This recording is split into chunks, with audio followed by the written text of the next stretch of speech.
Punjabi radio USA ਸੁਣ ਰਹੇ ਸਾਰੇ ਹੀ ਮਾਣਯੋਗ ਅਤੇ ਸਤਿਕਾਰਤ ਸਰੋਤਿਆਂ ਨੂੰ ਪੰਜਾਬੀ ਰੇਡੀਓ USA ਦੀ ਟੀਮ ਅਤੇ ਮੇਰੇ ਰਾਜਕਰਨਵੀਰ ਸਿੰਘ ਨੂੰ ਆਪ ਜੀ ਨੂੰ ਬਹੁਤ ਹੀ ਪਿਆਰ ਸਤਿਕਾਰ ਸਹਿਤ ਦੋਨੋਂ ਜੋੜ ਕੇ ਨਿੱਘੀ ਜਿਹੀ ਸਤਿ ਸ੍ਰੀ ਅਕਾਲ। ਸਭ ਨੂੰ ਜੀ ਨੂੰ ਆਖਦੇ ਹਾਂ ਸਰੋਤਿਓ, ਪ੍ਰੋਗਰਾਮ ਲੈ ਕੇ ਹਾਜ਼ਰ ਹੋ ਚੁੱਕੇ ਹਾਂ। ਪ੍ਰੋਗਰਾਮ ਖਬਰ ਤੇ ਨਜ਼ਰ ਪ੍ਰੋਗਰਾਮ ਦੇ ਵਿੱਚ ਪੰਜਾਬ ਭਾਰਤ ਦੀਆਂ ਅਹਿਮ ਸਰਗਰਮੀਆਂ ਉਸ ਦੇ ਉੱਤੇ ਆਪਾਂ ਨਜ਼ਰ ਬਣਾਉਂਦੇ ਹਾਂ। ਅਤੇ ਸਾਡੇ ਨਾਲ ਅੱਜ ਦੇ ਦਿਨ ਇਸ ਪ੍ਰੋਗਰਾਮ ਦੇ ਵਿੱਚ ਜੁੜਦੇ ਨੇ ਬਲਤੇਜ ਪੰਨੂ ਜੀ। ਬਲਤੇਜ ਪੰਨੂ ਜੀ, ਨਿੱਘੀ ਜੀ ਆਇਆਂ ਨੂੰ ਪਿਆਰ ਭਰੀ ਸਤਿ ਸ੍ਰੀ ਅਕਾਲ। ਸਤਿ ਸ਼੍ਰੀ ਅਕਾਲ ਜੀ, ਬਹੁਤ ਮਿਹਰਬਾਨੀ ਜੀ, ਧੰਨਵਾਦ। ਮੈਂ ਸ਼ੁਰੂਆਤ ਦੇ ਵਿੱਚ ਥੋੜੀ ਜਿਹੀ ਮਾਫੀ ਮੰਗ ਲਵਾਂ ਜੀ, ਜਿਹੜਾ ਗੱਲ ਦੇ ਉੱਤੇ ਅਸਰ ਹੈ ਜੀ ਉਹ ਮੁੱਕ ਨਹੀਂ ਰਿਹਾ ਜੀ, ਨਿਊਜ਼ ਜਾਰੀ ਹੈ ਜੀ। ਅਤੇ ਬਿਲਕੁਲ, ਅਤੇ ਆਪਣੇ ਸਾਡੇ ਅੱਜ ਦੇ ਪ੍ਰੋਗਰਾਮ ਖਬਰ ਤੇ ਨਜ਼ਰ ਉਸ ਨੂੰ ਸਪੋਂਸਰ ਕਰਦੇ ਨੇ ਖਾਲਸਾ ਇੰਸ਼ੋਰੈਂਸ ਏਜੰਸੀ ਵਾਲੇ, ਜਿਨ੍ਹਾਂ ਦੇ ਕੋਲੋਂ ਤੁਸੀਂ ਹਰ ਤਰ੍ਹਾਂ ਦੀ ਇੰਸ਼ੋਰੈਂਸ ਕਰਵਾ ਸਕਦੇ ਹੋ। ਉਹਨਾਂ ਦਾ ਫ਼ੋਨ ਨੰਬਰ 4082722500 4082722500। ਉਸ ਦੇ ਨਾਲ ਗੁਰਦੀਪ ਸਿੰਘ ਵਿਰਦੀ ਕਲੋਵਿਸ ਤੋਂ, ਸਤਨਾਮ ਸਿੰਘ ਸ਼ੇਰਗਿੱਲ ਅਤੇ ਪਰਿਵਾਰ ਸੈਲਮਾ ਤੋਂ, ਸੁੱਖਾ ਸਿੰਘ ਵਾਈਸੀਲੀਆ ਤੋਂ, Punjabi American senior citizen centre Bakersfield ਤੋਂ, ਨਵਜੋਤ ਕੌਰ ਕਲੋਟੀ ਅਤੇ ਪਰਿਵਾਰ ਯੂਬਾ ਸਿਟੀ ਤੋਂ, ਸੁਲੱਖਣ ਸਿੰਘ ਸੋਢੀ ਅਤੇ ਸੁਰਿੰਦਰ ਕੌਰ ਧਾਮੀ ਅਤੇ ਪਰਿਵਾਰ ਸੀਰੀਜ਼ ਤੋਂ। ਇਹਨਾਂ ਸਾਰਿਆਂ ਦਾ ਬਹੁਤ ਬਹੁਤ ਧੰਨਵਾਦ। ਜੇ ਤੁਸੀਂ ਜਾਂ ਕੋਈ ਹੋਰ ਕਾਰੋਬਾਰ ਇਸ ਪ੍ਰੋਗਰਾਮ ਨੂੰ ਸਪੋਂਸਰ ਕਰਨਾ ਚਾਹੁੰਦੇ ਹੋ, ਉਸ ਦੇ ਲਈ ਤੁਸੀਂ ਸੰਪਰਕ ਕਰ ਸਕਦੇ ਹੋ ਸਟੂਡੀਓ ਨੰਬਰ 408 722 7698 4087 2227698 ਦੇ ਉੱਤੇ। ਅਤੇ ਗੱਲਬਾਤ ਦਾ ਸਿਲਸਿਲਾ ਬਲਤੇਜ ਪੰਨੂ ਜੀ ਸ਼ੁਰੂ ਕਰਦੇ ਹਾਂ। ਪੰਜਾਬ ਦੇ ਵਿੱਚ ਮੁਕੰਮਲ ਬੰਦ, ਅਜੇ ਵੀ ਕੁਛ ਸੜਕਾਂ 'ਤੇ ਜਾਮ। ਬਿਲਕੁਲ ਜੀ, ਐਕਚੁਅਲੀ ਜਿਹੜੇ ਸਰਕਾਰੀ ਦਾਅਵੇ ਨੇ ਉਹ ਬੇਸ਼ੱਕ ਕੁਛ ਕੀਤੇ ਜਾ ਰਹੇ ਨੇ, ਪਰ ਰਿਐਲਿਟੀ ਦੇ ਵਿੱਚ ਇਹ ਹੈ ਜੀ ਕਿ ਪੰਜਾਬ ਦੇ ਨਾ ਸਿਰਫ ਸ਼ਹਿਰਾਂ ਬਲਕਿ ਪਿੰਡਾਂ ਕਸਬਿਆਂ ਦੇ ਵਿੱਚ ਛੋਟੇ ਤੋਂ ਛੋਟੇ ਜਿਹੜੇ ਪਿੰਡ ਸੀਗੇ ਜੀ, ਉਹਨਾਂ ਦੇ ਵਿੱਚ ਵੀ ਦੁਕਾਨਾਂ ਜਿਹੜੀਆਂ ਨੇ ਉਹ ਮੁਕੰਮਲ ਬੰਦ ਰਹੀਆਂ ਨੇ ਜੀ। ਲੋਕਾਂ ਨੇ ਆਪ ਮੁਹਾਰੇ ਜਿਹੜਾ ਜੀ ਇਸ ਬੰਦ ਦੇ ਵਿੱਚ ਪਾਰਟੀਸਪੇਟ ਕੀਤਾ। ਇਹਦੇ ਵਿੱਚ ਇੱਕ ਭਾਈਚਾਰਕ ਸਾਂਝ ਵੀ ਜਿਹੜੀ ਦੇਖਣ ਨੂੰ ਮਿਲੀ ਜੀ। ਕੁਝ ਥਾਵਾਂ ਦੇ ਉੱਤੇ ਜਿਹੜਾ ਹਿੰਦੂ ਭਾਈਚਾਰਾ ਤੇ ਮੁਸਲਿਮ ਭਾਈਚਾਰਾ ਉਹ ਵੀ ਇਸ ਬੰਦ ਦੇ ਵਿੱਚ ਜਿਹੜਾ ਜੀ ਉਹ ਸ਼ਾਮਲ ਦਿੱਤਿਆ ਜੀ। ਬਠਿੰਡਾ, ਫਰੀਦਕੋਟ, ਮੋਗਾ, ਫਿਰੋਜ਼ਪੁਰ, ਮਾਨਸਾ, ਮੁਕਤਸਰ, ਪਟਿਆਲਾ, ਸੰਗਰੂਰ, ਬਰਨਾਲਾ, ਜਲੰਧਰ, ਇਹ ਇੱਦਾਂ ਦੇ ਨੇ ਜੀ ਜਿੱਥੇ ਮੁਕੰਮਲ ਰੂਪ ਦੇ ਵਿੱਚ ਜਿਹੜਾ ਜੀ ਉਹ ਬੰਦ ਸੀਗਾ। ਔਰ ਬਹੁਤੇ ਸ਼ਹਿਰਾਂ ਦੇ ਵਿੱਚ ਕਰਫਿਊ ਵਰਗੇ ਜਿਹੜੇ ਹਾਲਾਤ ਸੀਗੇ ਉਹ ਬਣੇ ਹੋਏ ਸੀਗੇ ਜੀ। ਪੰਜਾਬ ਦੇ ਮੁੱਖ ਮੰਤਰੀ ਪ੍ਰਕਾਸ਼ ਸਿੰਘ ਬਾਦਲ ਹੋਰੀ ਜਿਹੜੇ ਨੇ ਜੀ ਉਹ SSP ਜਿੰਨੇ ਹੈਗੇ ਨੇ ਉਹਨਾਂ ਦੇ ਨਾਲ ਕੰਟੀਨਿਊਸ ਗੱਲਬਾਤ ਕਰਕੇ ਜਿਹੜਾ ਜੀ ਉਹ ਪੁੱਛ ਰਹੇ ਸੀਗੇ ਕਿ ਕਿੱਥੇ ਕਿੰਨਾ ਹੁੰਗਾਰਾ। ਸ਼ਾਇਦ ਇਹਦੇ ਵੱਡੇ ਹੁੰਗਾਰੇ ਦੀ ਆਸ ਜਿਹੜੀ ਹੈ ਜੀ ਉਹ ਸਰਕਾਰ ਨੂੰ ਨਾ ਹੋਵੇ ਜੀ। ਜਿਹੜੀਆਂ ਕੁਝ ਸੜਕਾਂ ਨੇ ਜੀ ਉਹ ਜਿਹੜੀਆਂ ਦੀ ਕੰਟੀਨਿਊਸ ਬੰਦ ਜਿਹੜੀਆਂ ਦੀ ਉਹ ਅਜੇ ਵੀ ਦੱਸੀਆਂ ਜਾਂਦੀਆਂ ਨੇ। ਬਠਿੰਡਾ ਅੰਮ੍ਰਿਤਸਰ ਸੜਕ ਜਿਹੜੀ ਹੈ ਜੀ ਉਹ ਬੰਦ ਹੈ। ਮਾਲਵੇ ਦੇ ਵਿੱਚ ਇੱਕ ਜਗ੍ਹਾ ਦੇ ਉੱਤੇ ਜਿਹੜਾ ਜੀ ਇੱਥੇ ਜਾਮ ਲੱਗਿਆ ਹੋਇਆ। ਉਧਰ ਮਾਝੇ ਦੇ ਵਿੱਚ ਜਦੋਂ ਤੁਸੀਂ ਐਂਟਰ ਹੁੰਦੇ ਹੋ ਤੇ ਜਿਹੜਾ ਹਰੀਕੇ ਪੱਤਨ ਦੇ ਉੱਤੇ ਜਾਮ ਲੱਗਿਆ ਹੋਇਆ ਹੈਡ ਦੇ ਉੱਤੇ, ਉਹ ਵੀ ਕੰਟੀਨਿਊਸ ਜਿਹੜਾ ਜੀ ਉਹ ਜਾਰੀ ਦੱਸਿਆ ਜਾ ਰਿਹਾ ਜੀ। ਇਸ ਤੋਂ ਇਲਾਵਾ ਜਿਹੜੀ ਬਠਿੰਡਾ ਚੰਡੀਗੜ੍ਹ ਸੜਕ ਹੈ ਉਹਦੇ ਉੱਤੇ ਵੀ ਕੰਟੀਨਿਊਸ ਜਾਮ ਜਿਹੜਾ ਜੀ ਉਹ ਲੱਗਿਆ ਹੋਇਆ। ਇਹ ਅਜੇ ਜਿਹੜੀ ਹੈ ਜੀ ਇਹ ਖੁੱਲੀ ਨਹੀਂ ਹੈ। ਮਾਲਵੇ ਤੇ ਮਾਝਾ ਜਿਹੜਾ ਜੀ ਉਹ ਆਪਸ ਦੇ ਵਿੱਚ ਇਸ ਜਾਮ ਦੀ ਵਜ੍ਹਾ ਕਰਕੇ ਕੱਟੇ ਹੋਏ ਨੇ। ਕੋਈ ਜਿਹੜਾ ਜੀ ਵਹੀਕਲ ਉੱਥੋਂ ਜਿਹੜਾ ਜੀ ਲੰਘਣ ਨਹੀਂ ਦਿੱਤਾ ਜਾ ਰਿਹਾ। ਇਹ ਵੀ ਪਤਾ ਲੱਗਾ ਕਿ ਮੁੱਖ ਮੰਤਰੀ ਪ੍ਰਕਾਸ਼ ਸਿੰਘ ਬਾਦਲ ਹੋਰੀ ਜਿਹੜੇ ਬਾਕੀ ਪੰਜਾਬ ਦੇ ਵਿੱਚ ਜਿਹੜੇ ਜਾਮ ਲੱਗੇ ਨੇ ਉਹਨਾਂ ਦੀ ਕੋਈ ਬਹੁਤੀ ਪਰਵਾਹ ਨਾ ਕਰਕੇ ਉਹ ਬਰਗਾੜੀ ਤੇ ਉਹਦੇ ਨੇੜੇ ਜਿਹੜੇ ਏਰੀਏ ਨੇ ਉਹਦੇ ਬਾਰੇ ਦੇ ਵਿੱਚ ਜਿਹੜਾ ਜੀ ਉਹ ਪਤਾ ਕਰਦੇ ਰਹੇ ਕਿ ਕਿੱਥੇ ਕੀ ਕੁਝ ਜਿਹੜਾ ਜੀ ਉਹ ਹੋ ਰਿਹਾ ਜੀ। ਜਿਹੜੇ ਕੋਟਕਪੂਰੇ ਦੇ ਵਿੱਚ 15 ਪੰਥਕ ਆਗੂ ਨੇ ਉਹਨਾਂ ਦੇ ਖਿਲਾਫ ਇਰਾਦਾ ਕਤਲ ਦਾ ਮੁਕੱਦਮਾ ਜਿਹੜਾ ਜੀ ਉਹ ਦਰਜ ਕੀਤਾ ਗਿਆ। ਇਹਦੇ ਵਿੱਚ ਜਿਹੜੇ ਜੀ ਕੁਝ ਅਹਿਮ ਲੋਕ ਸ਼ਾਮਲ ਨੇ। ਅਮਰੀਕ ਸਿੰਘ ਅਜਨਾਲਾ ਸ਼ਾਮਲ ਨੇ, ਇਹ ਸਾਰੇ ਪ੍ਰਚਾਰਕ ਨੇ ਜੀ। ਰਜਿੰਦਰ ਸਿੰਘ ਮਾਝੀ ਸ਼ਾਮਲ ਨੇ, ਸਰਬਜੀਤ ਸਿੰਘ ਧੁੰਦਾ ਸ਼ਾਮਲ ਨੇ, ਰਣਜੀਤ ਸਿੰਘ ਢੱਡਰੀਆਂ ਵਾਲਾ ਸ਼ਾਮਲ ਹੈ, ਗਿਆਨੀ ਕੇਵਲ ਸਿੰਘ, ਸਤਨਾਮ ਸਿੰਘ ਚੰਦੜ, ਅਵਤਾਰ ਸਿੰਘ ਸਾਧਾਵਾਲਾ, ਦਲੇਰ ਸਿੰਘ ਖੇੜੀ, ਇੰਦਰਜੀਤ ਸਿੰਘ ਮਾਨਸਾ, ਇਹਨਾਂ ਸਾਰਿਆਂ ਦੇ ਖਿਲਾਫ ਜਿਹੜਾ ਨਾ ਜੀ ਇਰਾਦਾ ਕਤਲ ਦਾ ਮੁਕੱਦਮਾ ਜਿਹੜਾ ਜੀ ਉਹ ਦਰਜ ਹੋ ਜਾਣਾ 307 ਧਾਰਾ ਜੀ। ਹੈਰਾਨੀਜਨਕ ਜਿਹੜੀ ਗੱਲ ਇਹ ਆ ਕਿ ਇਹ ਜਿਹੜੀ ਸਰਕਾਰ ਹੈ ਜੀ ਉਹ ਪਤਾ ਨਹੀਂ ਕਿ ਉਹ ਕਿਹੜੇ ਵਹਿਮ ਦੇ ਵਿੱਚ ਜਿਹੜੀ ਹੈ ਜੀ ਉਹ ਤੁਰੀ ਫਿਰਦੀ ਆ ਕਿ ਉਹ ਬਲਦੀ ਦੇ ਉੱਤੇ ਤੇਲ ਪਾਉਣ ਦਾ ਕੰਮ ਜਿਹੜਾ ਜੀ ਉਹ ਕਰ ਰਹੀ ਹੈ। ਉਹਦੇ ਅਕਲ ਨਾਂ ਦੀ ਜਿਹੜੀ ਚੀਜ਼ ਹੈ ਲੱਗਦਾ ਨਹੀਂ ਅਜੇ ਵੀ ਉਹਨੂੰ ਜਿਹੜਾ ਜੀ ਆਈ ਹੈ ਕਿ ਉਹ ਕਰ ਕੀ ਰਹੀ ਹੈ ਅਸਲ ਦੇ ਵਿੱਚ ਜੀ। ਅਤੇ ਅੱਜ ਹਿੰਦੁਸਤਾਨ ਟਾਈਮ ਦੇ ਵਿੱਚ ਵੀ ਇੱਕ ਰਿਪੋਰਟ ਜਿਹੜੀ ਉਹ ਆਈ ਆ ਵੀ ਜਿਸ ਦੇ ਵਿੱਚ ਇਹ ਉਹਨਾਂ ਨੇ ਮੁਲਾਂਕਣ ਕੀਤਾ ਵੀ ਜਿਹੜੀ ਸ਼੍ਰੋਮਣੀ ਅਕਾਲੀ ਦਲ ਆ ਉਹਨਾਂ ਦੀ ਜਿਹੜੀ ਕੋਰ ਵੋਟਰ ਆ ਉਹ ਵੀ ਉਹਨਾਂ ਦੇ ਨਾਲੋਂ ਬਹੁਤ ਜ਼ਿਆਦਾ ਹੁਣ ਟੁੱਟ ਚੁੱਕੇ, ਬਹੁਤ ਤੇਜ਼ੀ ਦੇ ਨਾਲ ਜਿਹੜਾ ਜੀ ਉਹ ਟੁੱਟਿਆ। ਜਿਹੋ ਜਿਹਾ ਪੰਜਾਬ ਬੰਦ ਨੂੰ ਜਿਹੜਾ ਜੀ ਉਹ ਹੁੰਗਾਰਾ ਮਿਲਿਆ, ਹਾਲਾਤ ਤਾਂ ਇਸ ਤਰ੍ਹਾਂ ਦੇ ਬਣੇ ਹੋਏ ਆ ਜੀ ਕਿ ਜੇ ਇਹਨਾਂ ਮੰਤਰੀ ਸ਼ੰਤਰੀਆਂ ਦੇ ਵਿੱਚੋਂ ਕੋਈ ਬੰਦਾ ਪੰਜਾਬ ਦੀ ਸੜਕ ਦੇ ਉੱਤੇ ਨਿਕਲ ਆਇਆ ਤਾਂ ਤੁਸੀਂ ਸੋਚ ਨਹੀਂ ਸਕਦੇ ਕਿ ਲੋਕ ਕਿਹੋ ਜਿਹਾ ਅਸਰ ਕਰ ਦੇਣਗੇ। ਜੀ ਜੀ, ਮੈਨੂੰ ਲੱਗਦਾ ਜੀ ਸ਼ਾਇਦ ਇਹਨਾਂ ਦਾ ਵੀ ਹਾਲ ਕਿਤੇ ਗਦਾਫੀ ਵਰਗਾ ਹੀ ਨਾ ਹੋ ਜਾਵੇ। ਤੇ ਅਗਲੀ ਜਿਹੜੀ ਗੱਲ ਕਰਦੇ ਹਾਂ, ਜਥੇਦਾਰ ਨੰਦਗੜ੍ਹ ਤੇ ਸ਼੍ਰੋਮਣੀ ਅਕਾਲੀ ਦਲ ਅੰਮ੍ਰਿਤਸਰ ਦੇ ਆਗੂ ਭਿੜੇ। ਇਹ ਬੜੀ ਹੈਰਾਨੀ ਵਾਲੀ ਜਿਹੜੀ ਗੱਲ ਹੈ ਜੀ ਕਿ ਇੱਕ ਪਾਸੇ ਤਾਂ ਜਿਹੜਾ ਜੀ ਸਮੁੱਚਾ ਪੰਜਾਬ ਉਹ ਬਲ ਰਿਹਾ, ਪੰਥ ਜਿਹੜਾ ਜੀ ਉਹ ਉਡੀਕ ਰਿਹਾ ਕਿ ਕੋਈ ਉਹਦੀ ਨੁਮਾਇੰਦਗੀ ਜਿਹੜੀ ਹੈ ਜੀ ਕਰੇ।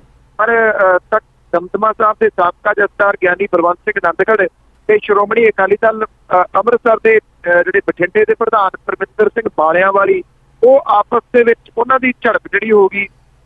ਹੈਰਾਨੀ ਵਾਲੀ ਗੱਲ ਇਹ ਸੀਗੀ ਜੀ ਕਿ ਸਿਆਣੇ ਬਿਆਣੇ ਬਲਵੰਤ ਸਿੰਘ ਨੰਦਗੜ੍ਹ ਹੋਰੀ ਜਿਹੜੇ ਸੀਗੇ ਜੀ, ਉਹਨਾਂ ਨੇ ਪਰਮਿੰਦਰ ਸਿੰਘ ਦੀ ਦਾੜੀ ਨੂੰ ਹੱਥ ਜਿਹੜਾ ਸੀਗਾ ਉਹ ਪਾ ਲਿਆ ਔਰ ਇਹਦੇ ਉੱਤੇ ਜਿਹੜੇ ਸ਼੍ਰੋਮਣੀ ਅਕਾਲੀ ਦਲ ਅੰਮ੍ਰਿਤਸਰ ਦੇ ਹਮਾਇਤੀ ਸੀਗੇ ਜੀ, ਉਹਨਾਂ ਨੇ ਜਿੰਦਾਬਾਦ ਮੁਰਦਾਬਾਦ ਦੇ ਨਾਅਰੇ ਜਿਹੜੇ ਸੀ ਉਹ ਲਾਉਣੇ ਸ਼ੁਰੂ ਕਰਤੇ। ਕੁਝ ਕਿਰਪਾਨਾਂ ਵੀ ਨਿਕਲ ਆਈਆਂ।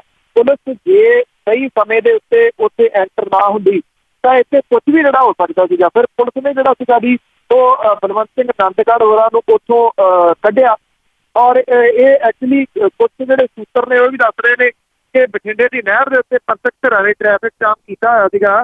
ਜਿਹੜੇ ਜਥੇਦਾਰ ਨੰਦਗੜ੍ਹ ਉੱਥੋਂ ਲੰਘਣਾ ਚਾਹੁੰਦੇ ਸੀਗੇ ਤੇ ਉਹਨਾਂ ਨੇ ਇਹ ਕਿਹਾ ਜੀ ਕਿ ਮੈਂ ਵੀ ਪੰਜਾਬ ਬੰਦ ਦੇ ਨਾਲ ਅਸਹਿਮਤੀ ਆ, ਮੈਂ ਇਹਨੂੰ ਜਿਹੜਾ ਜੀ ਸਹਿਮਤ ਨਹੀਂ ਆ ਇਹਦੇ ਨਾਲ। ਇੱਥੋਂ ਹੀ ਜਿਹੜੀ ਤੂੰ ਮੈਂ ਸੀਗੀ ਨਾ ਜੀ ਉਹ ਹੋਣੀ ਸ਼ੁਰੂ ਹੋ ਗਈ। ਜਥੇਦਾਰ ਨੇ ਇਹ ਕਹਿਤਾ ਕਿ ਤੁਸੀਂ ਸੰਗਤਾਂ ਨੂੰ ਦਿਲਾਸਾ ਦਿਓ, ਤਾਂ ਅੱਗੋਂ ਨੰਦਗੜ੍ਹ ਨੇ ਇਹ ਕਹਿਤਾ ਕਿ ਮੇਰੀ ਦਾੜੀ ਨੂੰ ਹੱਥ ਪਾ ਲਿਆ, ਤੂੰ ਕੌਣ ਉਹਨਾਂ ਦੀ ਦਿਲਾਸੇ ਦੇਣ ਵਾਲਾ। ਬਸ ਇੱਥੋਂ ਹੀ ਜਿਹੜੀ ਕਹਾਣੀ ਸੀ ਉਹ ਸਾਰੀ ਦੀ ਸਾਰੀ ਖਰਾਬ ਹੋ ਗਈ ਤੇ ਅੱਜ ਤਕਰੀਬਨ ਜਿਹੜੀਆਂ ਬਹੁਤੀਆਂ ਅਖਬਾਰਾਂ ਨੇ ਉਹਨੇ ਆਪਣੇ ਮੁੱਖ ਪੰਨਿਆਂ ਦੇ ਉੱਤੇ ਨੰਦਗੜ੍ਹ ਹੋਰਾਂ ਦੇ ਵੱਲੋਂ ਜਿਹੜੀ ਅਕਾਲੀ ਦਲ ਅੰਮ੍ਰਿਤਸਰ ਦੇ ਜਿਹੜਾ ਜ਼ਿਲ੍ਹਾ ਪ੍ਰਧਾਨ ਹੈ ਜੀ ਉਹਦੀ ਫੜੀ ਗਈ ਦਾੜੀ ਵਾਲੀਆਂ ਤਸਵੀਰਾਂ ਜਿਹੜੀਆਂ ਜੀ ਉਹ ਮੁੱਖ ਪੰਨਿਆਂ ਦੇ ਉੱਤੇ ਛਾਇਆ ਕੀਤੀਆਂ। ਜੀ ਜੀ ਜੀ।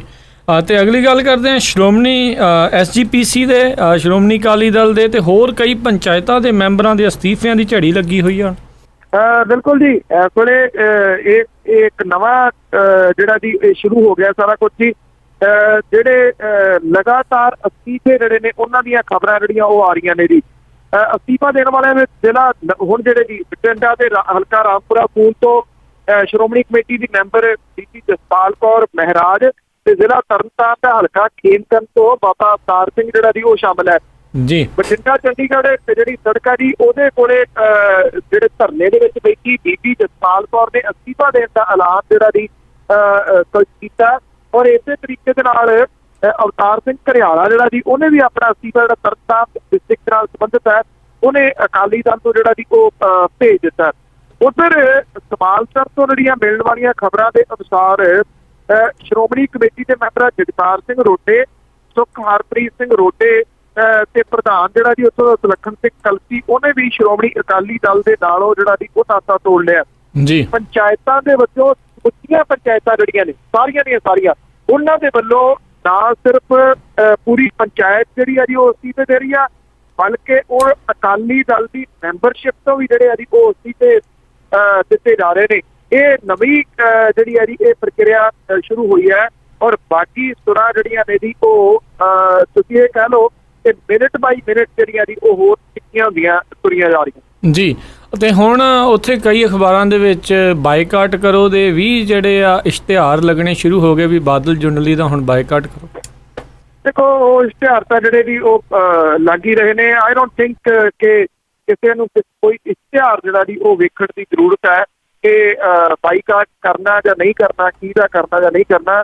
ਲੋਕ ਸਮਝ ਗਏ ਨੇ। ਇੱਕ ਗੱਲ ਜੇ ਤੁਸੀਂ ਪੁਰਾਣੀਆਂ ਸਾਰੀਆਂ ਰਿਕਾਰਡਿੰਗਸ ਦੇਖ ਲਓ ਤਾਂ ਉਹਦੇ ਵਿੱਚ ਮੈਂ ਇੱਕ ਗੱਲ ਜ਼ਰੂਰ ਕਹੀ ਸੀ, ਬਾਰ-ਬਾਰ ਕਹੀ ਸੀਗੀ ਕਿ ਜਿੰਨੀ ਵਿੱਚ ਚਾਹੇ ਉਹ ਤੁਸੀਂ ਕਾਲ ਖੋਲਦੇ ਹੋ ਜਾਂ ਉਹਨਾਂ 'ਚ ਖਬਰਾਂ ਦੇ ਰੂਪ ਦੇ ਵਿੱਚ ਕਿ ਕੋਈ ਦਿਨ ਆਊਗਾ, ਬਹੁਤ ਜਲਦੀ ਆਊਗਾ ਜਦੋਂ ਲੋਕ ਜਿਹੜੇ ਨੇ ਉਹ ਉੱਠ ਕੇ ਖੜੇ ਹੋ ਜਾਣਗੇ ਤੇ ਜਦੋਂ ਲੋਕ ਉੱਠ ਕੇ ਖੜੇ ਹੋ ਗਏ ਨਾ ਫਿਰ ਉਹ ਇਹ ਨਹੀਂ ਦੇਖਣਗੇ ਕਿ ਅੱਗੋਂ ਜਿਹੜਾ ਜੀ ਉਹ ਸਿਕੰਦਰ ਹੈ ਜਿਹੜਾ ਵਿਸ਼ਵ ਜੇਤੂ ਹੈ, ਇੱਕ ਪੋਰਸ ਜਿਹੜਾ ਨਾ ਜੀ ਉਹ ਅੜ ਕੇ ਖੜਾ ਹੋ ਜਾਊਗਾ ਕਿ ਹੁਣ ਤੂੰ ਲੰਘ ਕੇ ਦਿਖਾ। ਇਹ ਹਾਲਾਤ ਜਿਹੜੇ ਜੀ ਇਸ ਵੇਲੇ ਪੰਜਾਬ ਦੇ ਵਿੱਚ ਬਣ ਗਏ ਹੋਏ ਨੇ ਔਰ ਪਿਛਲੇ ਕੁਝ ਘੰਟਿਆਂ ਦੇ ਦੌਰਾਨ ਜਿਹੜਾ ਜੀ ਬਣ ਗਏ ਹੋਏ ਨੇ। ਜਿਹੜੇ ਲੋਕ ਕਹਿੰਦੇ ਸੀਗੇ ਕਿ ਪੰਜਾਬ ਵਾਲੇ ਨਹੀਂ ਮੁੜ ਕੇ ਜਿਹੜਾ ਜੀ ਉਹ ਉੱਠ ਸਕਦੇ, ਇਹ ਤਾਂ ਖਤਮ ਹੋ ਗਏ, ਉਹਨਾਂ ਨੂੰ ਬੜਾ ਕੁਝ ਜਿਹੜਾ ਜੀ ਉਹ ਕਿਹਾ ਜਾ ਰਿਹਾ ਸੀਗਾ। ਪਰ ਪੰਜਾਬ ਦੇ ਵਿੱਚ ਜਿਹੜੇ ਜੀ ਉਹ ਲੋਕ ਉੱਠ ਕੇ ਖੜੇ ਹੋ ਗਏ ਨੇ ਔਰ ਸ਼ਾਇਦ ਉਹਨਾਂ ਨੂੰ ਕਿਤੇ ਨਾ ਕਿਤੇ ਇਹ ਪਤਾ ਲੱਗ ਗਿਆ ਜੀ ਕਿ ਕਿਹੜੇ ਲੋਕ ਨੇ ਜਿਨ੍ਹਾਂ ਨੇ ਤਬਾਹੀ ਦੇ ਕੰਢੇ ਦੇ ਉੱਤੇ ਉਹਨਾਂ ਨੂੰ ਲੈ ਪਏ। ਜੀ ਜੀ ਬਿਲਕੁਲ। ਤੇ ਅਗਲੀ ਜਿਹੜੀ ਗੱਲ ਕਰਦੇ ਹਾਂ, ਪਾਕਿਸਤਾਨ ਦੇ ਵਿੱਚ ਇੱਕ ਗਲਤੀ ਦੇ ਨਾਲ ਜਿਹੜੀ ਲੰਘ ਗਈ ਸੀ ਕੁੜੀ, ਉਹ ਜਲਦ ਹੀ ਉਸ ਦੀ ਵਾਪਸੀ ਹੋਵੇਗੀ। ਇਹ ਤਕਰੀਬਨ 10 ਸਾਲ ਪਹਿਲਾਂ ਦੀ ਗਲਤੀ ਦੇ ਨਾਲ ਸਰਹੱਦ ਪਾਰ ਕਰਕੇ ਪਾਕਿਸਤਾਨ ਚਲੀ ਗਈ ਸੀਗੀ ਜੀ। ਪਰ ਇਹਦੀ ਬਦਕਿਸਮਤੀ ਲੜਕੀ ਦੀ ਇਹ ਸੀਗੀ ਜੀ ਕਿ ਇਹ ਡੈਫਨ ਡੰਮ ਆ ਜੀ, ਗੁੰਗੀ ਬੋੜੀ ਕੁੜੀ ਹੈ ਇਹ। ਜੀ ਜੀ ਜੀ। ਇਹਦਾ ਨਾਂ ਉੱਥੇ ਹੀ ਜਿਹੜਾ ਸੀਗਾ ਨਾ ਜੀ ਗੀਤਾ ਰੱਖਿਆ ਗਿਆ। ਹੁਣ ਜਿਹੜੀ ਦੋਨਾਂ ਮੁਲਕਾਂ ਦੀਆਂ ਸਰਕਾਰਾਂ ਨੇ ਜੀ ਉਹਨਾਂ ਤੇ ਇਹਦੇ ਵਿੱਚ ਜਦੋਂ ਐਕਚੁਅਲੀ ਫਿਲਮ ਪਿਛਲੇ ਦਿਨਾਂ ਦੇ ਵਿੱਚ ਜਿਹੜੀ ਸਲਮਾਨ ਖਾਨ ਦੀ ਆਈ ਸੀ ਜਿਹਦੇ ਵਿੱਚ ਇੱਕ ਲੜਕੀ ਜਿਹੜੀ ਹੈ ਨਾ ਜੀ ਉਹ ਰਹਿ ਜਾਂਦੀ ਹੈ ਇਸ ਪਾਸੇ, ਉਹ ਗੁੰਗੀ ਬੋੜੀ ਹੁੰਦੀ ਆ ਜੀ ਜੀ। ਤੇ ਉਹ ਐਕਚੁਅਲੀ ਉਹਦੇ ਵਾਪਸ ਉਹਨੂੰ ਛੱਡਣ ਜਾਣ ਤੋਂ ਮਾਮਲੇ ਤੋਂ ਬਾਅਦ ਇਹ ਮਾਮਲਾ ਜਿਹੜਾ ਸੀਗਾ ਨਾ ਜੀ ਉੱਪਰ ਕੇ ਸਾਹਮਣੇ ਆਇਆ ਸੀਗਾ। ਪਰ ਇਹ ਫਿਲਮ ਦੀ ਕਹਾਣੀ ਨਹੀਂ, ਇਹ ਰਿਐਲਿਟੀ ਹੈ ਜੀ। ਇਹ ਗੀਤਾ ਜਿਹੜੀ ਹੈ ਜੀ ਹੁਣ ਇਹ ਭਾਰਤ ਵਾਲੇ ਪਾਸੇ ਆ ਰਹੀ ਆ। ਇੱਧਰ ਇਹਦਾ DNA ਟੈਸਟ ਕੀਤਾ ਜਾਊਗਾ। DNA ਟੈਸਟ ਕਰਨ ਦੀ ਜਿਹੜੀ ਰੀਜ਼ਨ ਇਹ ਆ ਕਿ 3 ਫੈਮਲੀਜ਼ ਨੇ ਜਿਨ੍ਹਾਂ ਨੇ ਦਾਅਵਾ ਕੀਤਾ ਕਿ ਗੀਤਾ ਜਿਹੜੀ ਹੈ ਜੀ ਉਹਨਾਂ ਦੀ ਕੁੜੀ ਆ। ਅੱਛਾ ਜੀ। ਸੋ ਜਿਹੜਾ DNA ਟੈਸਟ ਕਰਕੇ ਜਿਹੜਾ ਉਹਦਾ ਅਸਲ ਪਰਿਵਾਰ ਹੈ ਉਹਨੂੰ ਗੀਤਾ ਜਿਹੜੀ ਹੈ ਜੀ ਉਹ ਮੋੜੀ ਜਾਊਗੀ। ਔਰ ਇਹ ਆਪਣੇ ਆਪ ਦੇ ਵਿੱਚ ਇੱਕ ਬੜੀ ਭਾਵਕ ਜਿਹੜੀ ਹੈ ਜੀ ਉਹ ਕਹਾਣੀ ਹੈ ਕਿ ਕਿਵੇਂ ਇੱਕ ਕੁੜੀ ਜਿਹੜੀ ਹੈ ਜੀ ਉਹ ਸਿਰਫ ਭੁਲੇਖੇ ਦੇ ਨਾਲ ਜਿਹੜੀ ਹੈ ਜੀ ਉਹ ਦੂਜੇ ਮੁਲਕ ਦੇ ਵਿੱਚ ਲੰਘ ਗਈ ਤੇ ਅੱਜ 10 ਸਾਲ ਜਿਹੜਾ ਜੀ ਬੀਤਣ ਤੋਂ ਬਾਅਦ ਇੱਕ ਫਿਲਮ ਦੀ ਵਜ੍ਹਾ ਕਰਕੇ, ਕਿਉਂਕਿ ਉਹ ਕੇਸ ਉੱਪਰ ਗਿਆ ਜੀ ਜੀ, ਫਿਲਮ ਦੀ ਵਜ੍ਹਾ ਕਰਕੇ ਜਿਹੜੀ ਹੈ ਜੀ ਇਹ ਇਸ ਮੁਲਕ ਦੇ ਵਿੱਚ ਆ ਰਹੀ ਹੈ। ਇਹ ਫਿਲਮ ਦੀ ਕਹਾਣੀ ਨਹੀਂ, ਰਿਐਲਿਟੀ ਦੇ ਵਿੱਚ। ਜੀ ਜੀ ਜੀ। ਤੇ ਅਗਲੀ ਜਿਹੜੀ ਗੱਲ ਕਰਦੇ ਹਾਂ, ਸਰਬਜੀਤ ਦੇ ਸਕੇ ਭੈਣ ਭਰਾ ਆ, ਉਹਨਾਂ ਨੇ ਕਿਹਾ ਵੀ ਜਿਹੜੀ ਸਵਪਨਦੀਪ ਆ ਉਸ ਨੂੰ ਜਿਹੜਾ ਜੀ ਨੌਕਰੀ ਤੋਂ ਲਾਓ ਕਿਉਂਕਿ ਉਸ ਦੀ ਅਸਲੀ ਧੀ ਨਹੀਂ। ਬਿਲਕੁਲ ਜੀ। ਪਾਕਿਸਤਾਨ ਦੀ ਕੋਟ ਲਖਪਤ ਜੇਲ੍ਹ ਜਿਹੜੀ ਹੈ ਜੀ ਉਹਦੇ ਵਿੱਚ ਕਤਲ ਕੀਤੇ ਗਏ ਸਰਬਜੀਤ ਸਿੰਘ ਦੀ ਭੈਣ ਜਿਹੜੀ ਦਲਵੀਰ ਕੌਰ ਆ, ਉਹਦੇ ਉੱਤੇ ਮੁੜ ਕੇ ਸਵਾਲ ਜਿਹੜੇ ਆ ਜੀ ਉਹ ਖੜੇ ਹੋ ਗਏ ਨੇ। ਅੱਜ ਚੰਡੀਗੜ੍ਹ ਦੇ ਵਿੱਚ ਜਿਹੜੀ ਪ੍ਰੈਸ ਕਾਨਫਰੰਸ ਲਾਈ ਹੈ, ਇਹਨਾਂ ਨੇ ਸਰਬਜੀਤ ਦੀ ਸਕੀ ਭੈਣ ਦਾ ਦਾਅਵਾ ਕਰਨ ਵਾਲੀ ਜਿਹੜੀ ਬਲਜਿੰਦਰ ਕੌਰ ਆ ਉਹਨੇ ਇਹ ਗੱਲ ਕਹੀ ਹੈ ਕਿ ਦਲਵੀਰ ਕੌਰ ਜਿਹੜੀ ਆ ਉਹ ਸਰਬਜੀਤ ਦੀ ਸਕੀ ਭੈਣ ਨਹੀਂ ਹੈ ਤੇ ਉਹਨੇ ਦੁਨੀਆ ਨੂੰ ਗੁੰਮਰਾਹ ਕਰਕੇ ਆਪਣੀ ਜਿਹੜੀ ਕੁੜੀ ਆ ਸਵਪਨਦੀਪ ਗਿੱਲ ਉਹਨੂੰ ਸਰਬਜੀਤ ਦੀ ਕੁੜੀ ਦੱਸ ਕੇ ਤਰਸ ਦੇ ਆਧਾਰ ਦੇ ਉੱਤੇ ਪੰਜਾਬ ਸਰਕਾਰ ਦੇ ਕੋਲੋਂ ਨਾਇਬ ਤਹਿਸੀਲਦਾਰ ਦੀ ਨੌਕਰੀ ਜਿਹੜੀ ਆ ਉਹ ਹਾਸਲ ਕੀਤੀ ਹੈ। ਇਹਨਾਂ ਦੋਨਾਂ ਭੈਣ ਭਰਾਵਾਂ ਨੇ ਪੰਜਾਬ ਸਰਕਾਰ ਤੋਂ ਮੰਗ ਕੀਤੀ ਹੈ ਜੀ ਕਿ ਸਵਪਨਦੀਪ ਕੌਰ ਜਿਹੜੀ ਹੈ ਉਹਨੂੰ ਨੌਕਰੀ ਤੋਂ ਬਰਖਾਸਤ ਕੀਤਾ ਜਾਵੇ। ਔਰ ਇਸ ਪ੍ਰੈਸ ਕਾਨਫਰੰਸ ਦੇ ਵਿੱਚ ਉਹਨਾਂ ਨੇ ਕਈ ਹੋਰ ਜਿਹੜੇ ਲੋਕ ਸੀਗੇ ਉਹ ਵੀ ਨਾਲ ਜਿਹੜੇ ਉਹ ਸ਼ਾਮਲ ਕੀਤੇ ਨੇ। ਸਰਬਜੀਤ ਦਾ ਭਰਾ ਹੋਣ ਦਾ ਦਾਅਵਾ ਕਰਨ ਵਾਲੇ ਹਰਭਜਨ ਸਿੰਘ ਨੇ ਇਹ ਗੱਲ ਕਹੀ ਹੈ ਜੀ ਕਿ ਉਹ ਕੁੱਲ 10 ਭੈਣ ਭਰਾ ਨੇ ਜਿਹਦੇ ਵਿੱਚੋਂ 5 ਦੀ ਮੌਤ ਹੋ ਚੁੱਕੀ ਆ, ਬਾਕੀ 5 ਜਿਉਂਦੇ ਨੇ। ਉਹ ਇਸ ਗੱਲ ਦਾ ਜਵਾਬ ਨਹੀਂ ਦੇ ਸਕੇ ਜੇ ਕਿ 5 ਭੈਣ ਭਰਾਵਾਂ ਦੇ ਵਿੱਚੋਂ 2 ਹੀ ਮੀਡੀਆ ਦੇ ਵਿੱਚ ਸਾਹਮਣੇ ਕਿਉਂ ਆਏ ਨੇ, ਬਾਕੀ 3 ਜਿਹੜੇ ਉਹ ਕਿੱਥੇ ਨੇ ਜੀ। ਉਹਨਾਂ ਨੇ ਕੁਝ ਦਸਤਾਵੇਜ਼ ਜਿਹੜੇ ਨੇ ਜੀ ਉਹ ਦਿਖਾਏ ਨੇ। ਉਹਨਾਂ ਨੇ ਕਿਹਾ ਕਿ ਸਵਪਨਦੀਪ ਗਿੱਲ ਜਿਹੜੀ ਆ ਉਹ ਸਰਬਜੀਤ ਦੀ ਕੁੜੀ ਨਹੀਂ ਹੈ ਬਲਕਿ ਦਲਵੀਰ ਕੌਰ ਤੇ ਬਲਦੇਵ ਸਿੰਘ ਦੀ ਧੀ ਹੈ। ਉਹਨਾਂ ਨੇ ਇਹ ਕਿਹਾ ਕਿ ਪੰਜਾਬ ਸਰਕਾਰ ਨੇ ਬਿਨਾਂ ਕੁਝ ਛਾਣਬੀਣ ਤੋਂ ਕੀਤੇ ਤੋਂ ਉਹਨੂੰ ਚੁੱਕ ਕੇ ਨੌਕਰੀ ਜਿਹੜੀ ਸੀ ਉਹ ਦੇ ਦਿੱਤੀ ਸੀ। ਔਰ ਉਹਨਾਂ ਨੇ ਕਿਹਾ ਕਿ ਸਰਬਜੀਤ ਦੀ ਕੁੜੀ ਜਿਹੜੀ ਹੈ ਜੀ ਉਹ ਪੂਨਮ ਅਟਵਾਲ ਹੈ ਔਰ ਸਰਬਜੀਤ ਦੀ ਜਿਹੜੀ ਵਿਧਵਾ ਹੈ ਉਹ ਸੁਖਪ੍ਰੀਤ ਕੌਰ ਹੈ। ਸੋ ਇਹ ਜਿਹੜਾ ਬਾਦਨਾ ਦਾ ਸ਼ਹੀਦ ਸੀਗਾ ਸਰਬਜੀਤ, ਉਹਦੇ ਨਾਂ ਦੇ ਉੱਤੇ ਜਿਹੜੀ ਦਿੱਤੀ ਗਈ ਇਹ ਨੌਕਰੀ ਸੀਗੀ ਉਹ ਇੱਕ ਵਾਰੀ ਫਿਰ ਚਰਚਾ ਦਾ ਵਿਸ਼ਾ ਬਣ ਗਈ। ਜੀ ਜੀ ਜੀ। ਤੇ ਅਗਲੀ ਜਿਹੜੀ ਆਪਾਂ ਗੱਲ ਕਰਦੇ ਹਾਂ, ਮੁੰਬਈ ਦੇ ਵਿੱਚ ਕਾਫੀ ਸਾਲ ਪਹਿਲਾਂ ਜਿਹੜੇ ਡਾਂਸ ਬਾਰ ਆ ਉਹਨਾਂ ਨੂੰ ਬੰਦ ਕਰ ਦਿੱਤਾ ਗਿਆ ਸੀ। ਹੁਣ ਸੁਪਰੀਮ ਕੋਰਟ ਦੇ ਜਿਹੜੇ ਆਦੇਸ਼ ਤੋਂ ਬਾਅਦ ਉਹ ਦੁਬਾਰਾ ਖੁੱਲਣਗੇ। ਐਕਚੁਅਲੀ ਇਹ ਮਾਮਲਾ ਜਿਹੜਾ ਜੀ ਹੈ ਤਾਂ ਪੁਰਾਣਾ ਹੈ, ਪਰ ਇਹ ਕਿਉਂਕਿ ਇਹ ਅਦਾਲਤ ਦੇ ਵਿੱਚ ਜਿਹੜਾ ਜੀ ਉਹ ਚੱਲ ਰਿਹਾ ਸੀਗਾ ਤੇ ਹੁਣ ਅਦਾਲਤ ਜਿਹੜੀ ਹੈ ਜੀ ਉਹਨੇ ਇਸ ਸੰਬੰਧੀ ਫੈਸਲਾ ਜਿਹੜਾ ਜੀ ਉਹ ਕਰ ਦਿੱਤਾ। ਜਦੋਂ ਇਹ ਡਾਂਸ ਬਾਰ ਜਿਹੜੀਆਂ ਸੀਗੀਆਂ ਉਹ ਕਲੋਜ਼ ਹੋਈਆਂ ਸੀਗੀਆਂ ਤਾਂ ਉਸ ਟਾਈਮ ਇਹ ਵਾਹਵਾ ਕੁਝ ਜਿਹੜਾ ਜੀ ਚਰਚਾ ਦੇ ਵਿੱਚ ਰਿਹਾ ਸੀਗਾ ਜੀ। ਸੁਪਰੀਮ ਕੋਰਟ ਜਿਹੜੀ ਹੈ ਜੀ ਉਹਨੇ ਇਹ ਗੱਲ ਕਹੀ ਹੈ ਕਿ ਇਹ ਡਾਂਸ ਬਾਰ ਜਿਹੜੇ ਆ ਉਹ ਖੁੱਲੇ ਰਹਿਣੇ ਚਾਹੀਦੇ ਨੇ। ਮਹਾਰਾਸ਼ਟਰ ਦੀ ਸਰਕਾਰ ਦੇ ਵੱਲੋਂ ਡਾਂਸ ਬਾਰਾਂ ਦੇ ਉੱਤੇ ਲਾਈ ਪਾਬੰਦੀ ਦੇ ਉੱਤੇ ਸੁਪਰੀਮ ਕੋਰਟ ਨੇ ਜਿਹੜੀ ਹੈ ਜੀ ਉਹ ਰੋਕ ਲਾਤੀ ਹੈ। ਸੁਪਰੀਮ ਕੋਰਟ ਨੇ ਰੋਜ਼ੀ ਰੋਟੀ ਦੇ ਅਧਿਕਾਰ ਨੂੰ ਆਧਾਰ ਦੱਸਦਿਆਂ ਹੋਇਆ ਡਾਂਸ ਬਾਰਾਂ ਦੀ ਪਾਬੰਦੀ ਜਿਹੜੀ ਹਟਾਉਣ ਦਾ ਫੈਸਲਾ ਕੀਤਾ ਜੀ। ਨਾਲ ਹੀ ਅਦਾਲਤ ਨੇ ਇਹ ਵੀ ਸਪਸ਼ਟ ਕੀਤਾ ਜੀ ਕਿ ਜਿਹੜੇ ਅਸ਼ਲੀਲ ਡਾਂਸ ਨੇ ਉਹਦੀ ਹਰਗਿਜ਼ ਇਜਾਜ਼ਤ ਨਹੀਂ ਦਿੱਤੀ ਜਾਊਗੀ। ਇਹ ਅਸ਼ਲੀਲ ਜਿਹੜੇ ਡਾਂਸ ਹੁੰਦੇ ਨੇ, ਅਦਾਲਤ ਨੇ ਜਿਹੜੀ ਸੂਬੇ ਦੀ ਸਰਕਾਰ ਹੈ ਉਹਨੂੰ ਹਦਾਇਤ ਜਾਰੀ ਕੀਤੀ ਹੈ ਕਿ ਡਾਂਸ ਬਾਰਾਂ ਦੇ ਵਿੱਚ ਕੰਮ ਕਰਨ ਵਾਲੀਆਂ ਜਿਹੜੀਆਂ ਕੁੜੀਆਂ ਨੇ ਉਹਦੇ ਸਨਮਾਨ ਦੀ ਰਾਖੀ ਦਾ ਪੂਰਾ ਪ੍ਰਬੰਧ ਕੀਤਾ ਜਾਵੇ। ਅਦਾਲਤ ਨੇ ਇਹ ਵੀ ਕਿਹਾ ਜੀ ਕਿ ਲਾਇਸੈਂਸ ਲੈਣ ਵਾਲੇ ਵਿਭਾਗ ਤੇ ਸੰਬੰਧਿਤ ਜਿਹੜੇ ਅਧਿਕਾਰੀ ਨੇ ਉਹਨਾਂ ਨੂੰ ਇਹ ਅਧਿਕਾਰ ਦਿੱਤਾ ਜਾਵੇ ਕਿ ਉਹ ਡਾਂਸ ਬਾਰ ਦੇ ਵਿੱਚ ਅਸ਼ਲੀਲ ਡਾਂਸ ਨਾ ਹੋਣ ਦੇਣ ਤੇ ਇਹਦੇ ਉੱਤੇ ਜਿਹੜਾ ਜੀ ਉਹ ਕਾਬੂ ਰੱਖਣ। 2005 ਦੇ ਵਿੱਚ ਡਾਂਸ ਬਾਰ ਦੇ ਉੱਤੇ ਪਾਬੰਦੀ ਲਾਈ ਗਈ ਸੀ, ਜਿਹੜੀ ਸੁਪਰੀਮ ਕੋਰਟ ਨੇ 20 ਤੋਂ 13 ਦੇ ਵਿੱਚ ਹਟਾ ਦਿੱਤੀ ਸੀ। ਜੂਨ 14 ਦੇ ਵਿੱਚ ਸੂਬੇ ਦੀ ਕਾਂਗਰਸ ਦੀ ਜਿਹੜੀ ਅਤੇ ਐਨਸੀਪੀ ਦੀ ਜਿਹੜੀ ਸਰਕਾਰ ਸੀਗੀ ਉਹਨੇ ਪੁਲਿਸ ਐਕਟ ਦੇ ਵਿੱਚ ਕੁਝ ਚੇਂਜਸ ਜਿਹੜੀਆਂ ਸੀ ਉਹ ਕਰਕੇ ਇਹਦੇ ਉੱਤੇ ਮੁੜ ਕੇ ਪਾਬੰਦੀ ਜਿਹੜੀ ਸੀਗੀ ਉਹ ਲਗਾ ਦਿੱਤੀ ਸੀ। ਅੱਜ ਜਿਹੜੀ ਹੈ ਇਹ ਪਾਬੰਦੀ ਸੁਪਰੀਮ ਕੋਰਟ ਨੇ ਫੇਰ ਜਿਹੜੀ ਹੈ ਜੀ ਉਹ ਲਾ ਦਿੱਤੀ ਹੈ ਔਰ ਇਹ ਕਿਹਾ ਇਹ ਡਾਂਸ ਬਾਰ ਜਿਹੜੀਆਂ ਦੁਬਾਰਾ ਖੁੱਲਣਗੀ। ਜੀ ਜੀ ਜੀ ਜੀ ਅਤੇ ਮੁਹਾਲੀ ਲਾਗੇ ਲੋਕਾਂ ਦੇ ਨਾਲ ਕਰੋੜਾਂ ਦੀ ਠੱਗੀ ਮਾਰ ਕੇ ਬੰਦਾ ਭੱਜ ਗਿਆ ਜੀ। ਇਹ ਜ਼ੀਰਕਪੁਰ ਦਾ ਰਹਿਣ ਵਾਲਾ ਸੀਗਾ ਜੀ। ਆਰਜੀ ਗਰੁੱਪ ਆਫ ਕੰਪਨੀਜ਼ ਨੇ ਬਣਾਈ ਹੋਈ ਸੀ। ਰੁਪਿੰਦਰ ਸਿੰਘ ਗਿੱਲ ਉਰਫ ਰਵੀ ਜੀ। ਪਿਛਲੇ ਦਿਨਾਂ ਤੋਂ ਇਹਦੀਆਂ ਜਿਹੜੀਆਂ ਜਦੋਂ ਖਬਰਾਂ ਆਈਆਂ ਹੈ ਕਿ ਰੁਪਿੰਦਰ ਸਿੰਘ ਗਿੱਲ ਲੱਭ ਨਹੀਂ ਰਿਹਾ, ਸਣੇ ਪਰਿਵਾਰ ਦੇ ਕਿਤੇ ਗਵਾਚ ਗਿਆ ਤੇ ਲੋਕ ਜਿਹੜੇ ਸੀਗੇ ਜੀ ਇਹਦੇ ਵੱਡੇ ਗਿਣਤੀ ਦੇ ਵਿੱਚ ਜਿਹੜੇ ਸੀਗੇ ਉਹ ਥਾਣੇ ਪਹੁੰਚ ਗਏ। ਚੰਡੀਗੜ੍ਹ, ਪੰਚਕੂਲਾ, ਮੁਹਾਲੀ, ਜ਼ੀਰਕਪੁਰ, ਡੇਰਾਬੱਸੀ ਸੈਂਕੜੇ ਲੋਕ ਦੇ ਥਾਣੇ ਪਹੁੰਚ ਗਏ ਔਰ ਉਹਨਾਂ ਨੇ ਇਹ ਦੱਸਿਆ ਕਿ ਇਹ ਬੰਦੇ ਨੇ ਤਾਂ ਕਰੋੜਾਂ ਰੁਪਈਆ ਜਿਹੜਾ ਜੀ ਉਹ ਇਕੱਠਾ ਕੀਤਾ। 15 ਕਰੋੜ ਰੁਪਈਏ ਦੇ ਹੁਣ ਤੱਕ ਲੈਣਦਾਰ ਸਾਹਮਣੇ ਆ ਚੁੱਕੇ ਨੇ। ਇਹ ਕਿਹਾ ਜਾ ਰਿਹਾ ਕਿ 15 ਨਹੀਂ 50 ਕਰੋੜ ਤੋਂ ਉੱਪਰ ਦਾ ਪੈਸਾ ਇਕੱਠਾ ਕਰਕੇ ਜਿਹੜਾ ਜੀ ਇਹ ਬੰਦਾ ਟਿਪ ਗਿਆ। ਕਰਦਾ ਕੀ ਸੀਗਾ ਜੀ ਇਹ ਕਿ ਇਹ ਇੱਕ ਜਿਹੜੀ ਹੈ ਜੀ ਆਈਟੀ ਕ੍ਰੀਏਟ ਕਰਦਾ ਸੀਗਾ ਔਰ ਇਹਦੇ ਤਹਿਤ ਇਹ 13,000 ਤੇ 200 ਰੁਪਈਆ ਲੈ ਕੇ ਉਹਨੂੰ ਜਿਹੜਾ ਐਨਰੋਲ ਕਰ ਲਿੱਤਾ ਸੀਗਾ ਜੀ ਆਪਣੇ ਨਾਲ ਔਰ ਅਗਲੇ 13 ਮਹੀਨਿਆਂ ਦੇ ਵਿੱਚ 1400 ਰੁਪਈਏ ਮਹੀਨੇ ਦੇ ਜਮ੍ਹਾਂ ਕਰਾਉਣੇ ਪੈਂਦੇ ਸੀਗੇ ਬੰਦੇ ਨੂੰ ਔਰ ਇਹਦੇ 5000 ਰੁਪਈਏ ਵੱਧ ਔਰ 18,200 ਰੁਪਈਆ ਦੇਣ ਦਾ ਲਾਲਚ ਦਿੱਤਾ ਜਾਂਦਾ ਸੀਗਾ। 1400 ਉਹਨੇ ਮੈਂਬਰ ਬਣਾਇਆ ਔਰ ਇਹ ਜਿਹੜਾ ਅਜੇ ਤੱਕ ਜਿਹੜਾ ਸਾਹਮਣੇ ਆਇਆ ਔਰ ਉਹਨੇ ਪਹਿਲੀ ਕਿਸ਼ਤ ਜਿਹੜੀ ਸੀ ਇਹਨਾਂ ਸਾਰਿਆਂ ਨੂੰ ਜਾਰੀ ਕਰ ਦਿੱਤੀ ਔਰ ਦੂਜੀ ਕਿਸ਼ਤ ਦੇਣ ਤੋਂ ਪਹਿਲਾਂ ਉਹ ਬੰਦਾ ਜੀ ਟਿੱਬ ਗਿਆ ਔਰ ਇਹ ਵੀ ਪਤਾ ਲੱਗਾ ਜੀ ਕਿ ਜਿਹੜੇ ਹਾਈਲੀ ਐਜੂਕੇਟਡ ਜਿਹੜੇ ਲੋਕ ਨੇ ਔਰ ਜਿਹੜੇ ਨੋਨ ਬੰਦੇ ਨੇ ਉਹ ਸ਼ਿਕਾਰ ਹੋਏ ਨੇ ਇਹਦਾ ਜੀ ਔਰ ਪੜ੍ਹੇ ਲਿਖੇ ਬੰਦਿਆਂ ਨੂੰ ਜਿਹੜਾ ਜੀ ਉਹ ਬੇਵਕੂਫ ਬਣਾ ਕੇ ਨਿਕਲ ਗਿਆ। ਇਹ ਵੀ ਪਤਾ ਲੱਗਾ ਜੀ ਕਿ ਇਹ ਸਣੇ ਪਰਿਵਾਰ ਦੁਬਈ ਦੇ ਵਿੱਚ ਸ਼ਾਇਦ ਜਿਹੜਾ ਜੀ ਉਹ ਚਲੇ ਗਿਆ। ਹੁਣ ਉਹਨੂੰ ਲੱਭਦੇ ਫਿਰਦੇ ਨੇ ਉਹ ਲੋਕ ਜਿਹੜੇ ਇਸ ਆਸ ਦੇ ਵਿੱਚ ਸੀਗੇ ਜੀ ਕਿ ਸਾਡਾ ਇੰਨਾ ਕੁ ਬਣ ਗਿਆ, ਇਹਦਾ ਡਬਲ ਹੋ ਕੇ ਆ ਜਾਣਾ ਹੁਣ ਸਾਡੇ ਕੋਲ। ਜੀ ਜੀ ਜੀ ਜੀ ਅਤੇ ਅਗਲੀ ਜਿਹੜੀ ਆਪਾਂ ਗੱਲ ਕਰੀਏ, ਆਮ ਆਦਮੀ ਪਾਰਟੀ ਗੁਲਾਮ ਅਲੀ ਦਾ ਸ਼ੋਅ ਕਰਾਉਣ ਦੇ ਲਈ ਬਜਿੱਦ ਸ਼ਿਵ ਸੈਨਾ ਜਿਹੜਾ ਉਹ ਵਿਰੋਧ ਕਰ ਰਹੀ ਹੈ। ਐਕਚੁਅਲੀ ਗੁਲਾਮ ਅਲੀ ਦੇ ਸ਼ੋਅ ਜਿਹੜੇ ਸੀਗੇ ਜੀ ਤੁਹਾਨੂੰ ਪਤਾ ਕਿ ਇੱਥੇ ਮੁੰਬਈ ਦੇ ਵਿੱਚ ਜਿਹੜੇ ਉਹ ਰੱਦ ਕਰਵਾ ਦਿੱਤੇ ਸੀਗੇ ਜੀ।